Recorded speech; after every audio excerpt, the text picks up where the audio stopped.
Kingdom movie review. Trailer చూసి కొండన్న పక్కా comeback ఇస్తాడనుకున్నా. ఎందుకంటే movie director Gautam Tinnanuri కాబట్టి. జెస్సీ మూవీ లాంటి క్లాసిక్ ఇచ్చాడు కాబట్టి ఈ కింగ్డమ్ సినిమాతో కొండన్నకి కంబ్యాక్ ఇస్తాడేమో అని సినిమాకి వెళ్ళా. ఇక సినిమా చూశాక కంబ్యాక్ ఏమో కానీ డైరెక్టర్ చిరాకు తెప్పించాడు.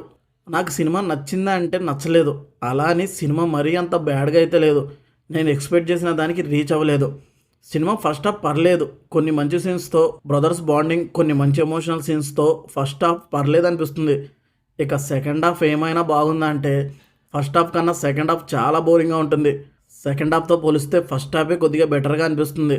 ఒక విధంగా రెట్రో ఛత్రపతి సినిమాని మిక్స్ చేసిన ఫీలింగ్ కూడా వచ్చింది.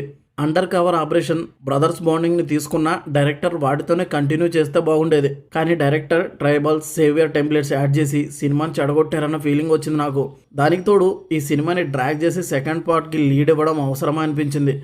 మొత్తం ఒకే సినిమాలో చెప్పేస్తే బాగుండేదిగా అనిపించింది. క్లైమాక్స్లో అంత ఘోరం జరిగితే ఒక మంచి ఎలివేషన్తో క్లైమాక్స్ ఫైట్ ఉంటుందనుకుంటే రష్ చేసి అసలు ఈ ఇంద్ర క్లైమాక్స్ అన్నట్టు చేశారు. సినిమాలో ఏదైనా ప్లస్ ఉందంటే అది అనిరుద్ధ్ గారి బీజిఎం. ఈ బీజిఎం వల్లే కొన్ని ఎలివేషన్ సీన్స్ చాలా బాగా వచ్చాయి. టైటిల్ కార్డ్ అప్పుడు వచ్చే బీజిఎం మాత్రం నెక్స్ట్ లెవెల్లో ఉంది. ఇంకో ప్లస్ వచ్చేసి విజయన్న యాక్టింగ్. సినిమా ఎలా ఉన్నా విజయన్న మాత్రం ఎక్సలెంట్గా యాక్ట్ చేశారు. ఎమోషన్స్ని కూడా చాలా బాగా చూపించారు. అలాగే సత్యదేవ్ గారు కూడా ఎప్పట్లాగే బాగా యాక్ట్ చేశారు. వెంకటేష్ అనే యాక్టర్ విలన్గా చాలా బాగా యాక్ట్ చేశారు. కానీ క్లైమాక్స్లో ఫాస్ట్గా లేపేశారు, అదే సరిగ్గా లేదు. సినిమాటోగ్రఫీ కూడా ఎక్సలెంట్గా ఉంది.